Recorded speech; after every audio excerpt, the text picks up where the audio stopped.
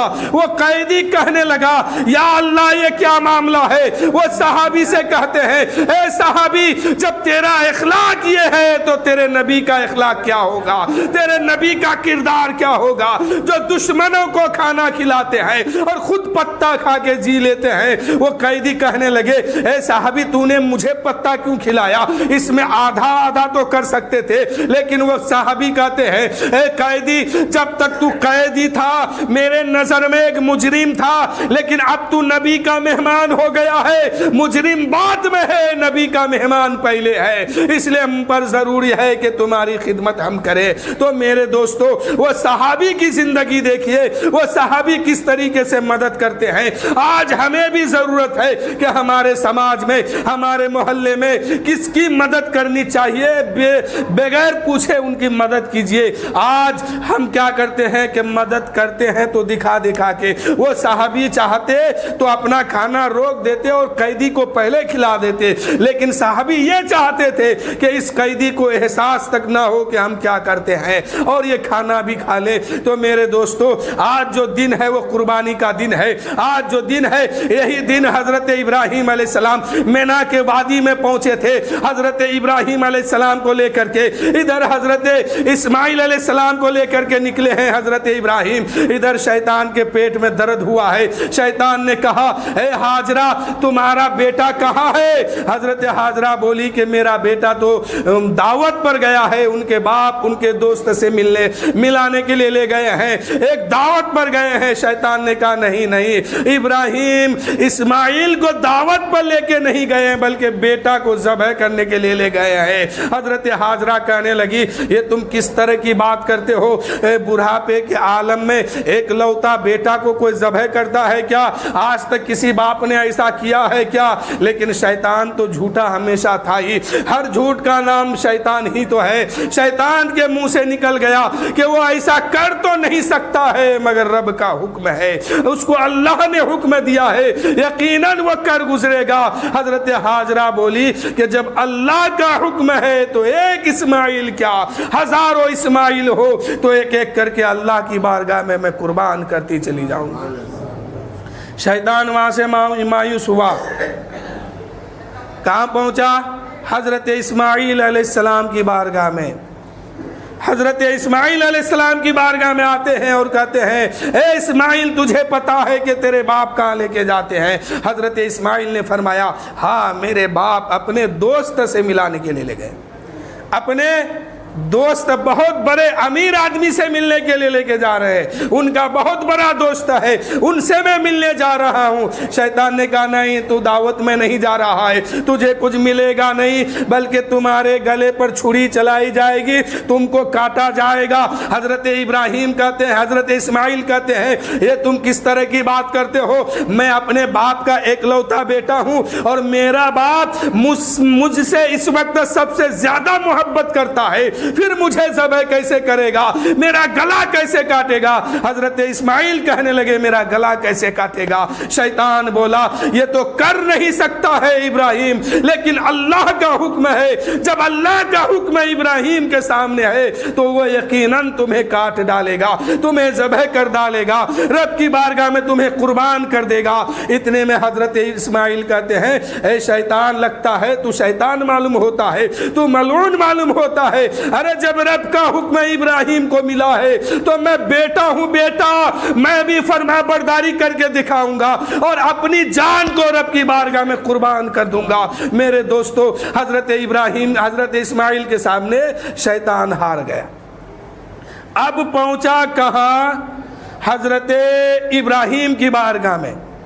اب جو حاجی لوگ جو دوا کر کے پتھر مارتے ہیں شیطان کو, تو وہاں تو اب شیطان ہے نہیں, لیکن شیطان جو پہنچا تھا 3 جگہ پہنچا، پہلے ماں، تب بیٹا، تب حضرت ابراہیم، یعنی 3 جگہ شیطان پہنچا۔ پہلے حضرت حاجرہ کی بارگاہ میں، یہاں ناکامیاب ہو گیا، سوچا کہ بچہ ہے اسماعیل، اس کو بہکا دوں گا، لیکن اس کو کیا پتا کہ اسماعیل بھی نبی ہے۔ شیطان گیا کہا اسماعیل کی بارگاہ میں، حضرت اسماعیل کو نہ بہکا سکا۔ اب شیطان کیا کیا کہ بڑھاپے کا لباس بنایا، ابراہیم علیہ السلام کی بارگاہ میں پہنچا اور کہا کہ ابراہیم، ایک خواب کی بنا پر اپنے ایک لوتا بیٹے کو قربان کرنے چلے ہو؟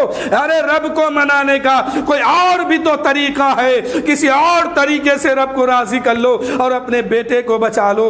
حضرت ابراہیم نے کہا لگتا ہے تو شیطان ہے، اٹھائے پتھر اور مارے، شیطان بھاگا۔ اس وقت حضرت ابراہیم جو ہے پتھر اٹھا کے مارے تھے اور کہا کہ تو ملعون ہے، تیرا داؤ میرے سامنے نہیں چل سکتا ہے، اس لیے کہ نبی کا خواب جو ہے وہی الہی ہوتا ہے اور میرا خواب سچا ہے، میں یقیناً ابراہیم ہو کر کے میں ابراہیم اسماعیل کو قربان کر دوں گا۔ اتنے میں شیطان جب بھاگا، حضرت ابراہیم حضرت اسماعیل مینا کی وادی میں ہے، چاروں طرف جنگل ہے، کوئی انسان نہیں ہے، کوئی جانور، کوئی پرندے نہیں ہے، یہی 2 شخص ہے، تیسرا کوئی نہیں ہے۔ اب وہاں ایک باپ راز کھولتے ہیں اور کہتے ہیں کہ اے میرے بیٹے، میں تمہیں ذبح کرنے کے لیے لایا ہوں، میں تمہیں ذبح کرنے کے لیے لایا ہوں۔ حضرت ابراہیم حضرت اسماعیل کہتے ہیں کیا کوئی باپ اپنے بیٹے کو ذبح کرے گا؟ حضرت ابراہیم کہنے لگے یہ اللہ کا حکم ہے۔ حضرت اسماعیل کہتے ہیں اے میرے باپ، پھر جو حکم آپ کو ملا ہے وہ کر گزریے، بیٹا آپ کا جو ہے فرما برداری کرے گا اور اف تک نہیں کرے گا۔ ساتجدونی انشاءاللہ من الصابرین، انشاءاللہ اللہ نے چاہا تو میں صبر کر کے دکھاؤں گا۔ باپ نے کیا کہا؟ قال یا بنی انی ارا فی المنام، اے میرے بیٹے میں تمہیں ذبح کر رہا ہوں، میں نے خواب دیکھا ہے، اللہ کا حکم ہے۔ بیٹے نے آگے بڑھا اور جواب دیا، جواب یہ تھا یا قال یا ابت فعل ما تؤمر، اے میرے باپ اس میں پوچھنے کی کیا بات ہے، جو جی چاہے آپ کر گزریے، میں اف تک نہیں کروں گا۔ آج ہر بیٹے کو یہی ضرورت ہے کہ اگر باپ ہو کر کے گردن پہ چھری رکھ دے تو اف نہیں کرنا ہے، کیونکہ اسماعیل علیہ السلام تعلیم دیتے ہیں اور اسماعیل علیہ السلام کے اس واقعے کو دیکھنے کے بعد سب کو سمجھنا چاہیے کہ باپ کی اہمیت کیا ہے۔ یہ مینا کی وادی، صفا، مروہ، آب زمزم، حج، یہ ایک ماں اور باپ کے رشتے سے تعلق رکھتا ہے، یہ ایک ماں اور باپ کے رشتے سے تعلق رکھتا ہے۔ بہرحال وقت نہیں ہے تو حضرت ابراہیم کیا کہے کہ اے میرے بیٹے میں تجھے ذبح کرنے لایا ہوں۔ حضرت اسماعیل کہنے لگے اے میرے باپ اس میں پوچھنے کی کیا بات ہے، جو حکم ملا ہے وہ آپ کر گزریے، میں اف تک نہیں کروں گا، میں انشاءاللہ صبر کر کے دکھاؤں گا۔ حضرت ابراہیم علیہ السلام بیٹے کو لٹا دیتے ہیں، زمین کے بل زمین پر لٹاتے ہیں۔ حضرت ابراہیم علیہ السلام جو ہی ہاتھ اور پیر کو باندھتے ہیں اور زمین پر لٹا دیتے ہیں، چھری چلاتے ہیں۔ حضرت اسماعیل کہتے ہیں میرے باپ میرے ہاتھ اور پیر کو کھول دیجئے۔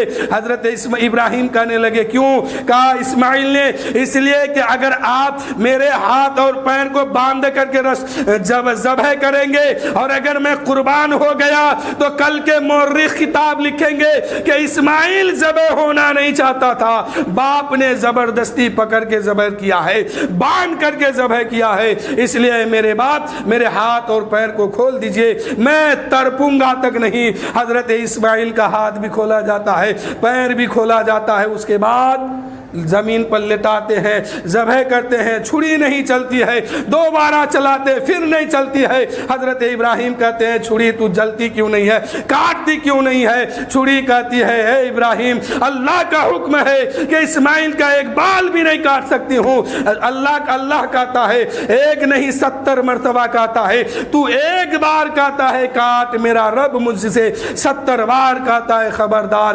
اسماعیل کا گلا تو بہت دور کی بات اسماعیل کا ایک بال بھی مت کاٹنا۔ آخری مرتبہ حضرت ابراہیم جب کوشش کرتے ہیں تو کیا دیکھتے ہیں کہ آنکھ میں پٹی بندھی ہوئی ہے، گلا کٹ چکا ہے۔ گلا جب کاٹا گیا، آنکھ سے پٹی کھولتے ہیں تو کیا دیکھتے ہیں کہ بیٹا سامنے ہے، دمبا کٹا ہے۔ حضرت اسماعیل ابراہیم، حضرت جبرائیل سامنے مسکرا رہے ہیں۔ حضرت ابراہیم کی زبان سے بے ساختہ نکلا اللہ اکبر اللہ اکبر۔ حضرت اسماعیل جو پاس کھڑے تھے انہوں نے کہا لا الہ الا اللہ واللہ اکبر۔ حضرت جبرائیل سامنے تھے، وہ کہے کہ وللہ الحمد۔ تو میرے دوستو یہ تسبیح آج ہر نمازی پر واجب ہے کہ چاہے جماعت سے پڑھو یا اکیلے پڑھو، 9 تاریخ کے صبح فجر سے لے کر کے 13ویں کے عصر تک ہر نماز، ہر فجر نماز، فرض نماز کے بعد پڑھنا واجب ہے۔ تو میرے دوستو وقت بہت ہو گیا، اب میں اپنی گفتگو یہیں سے ختم کر رہا ہوں۔ بس نیت سنیے اور ایک اعلان سنیے۔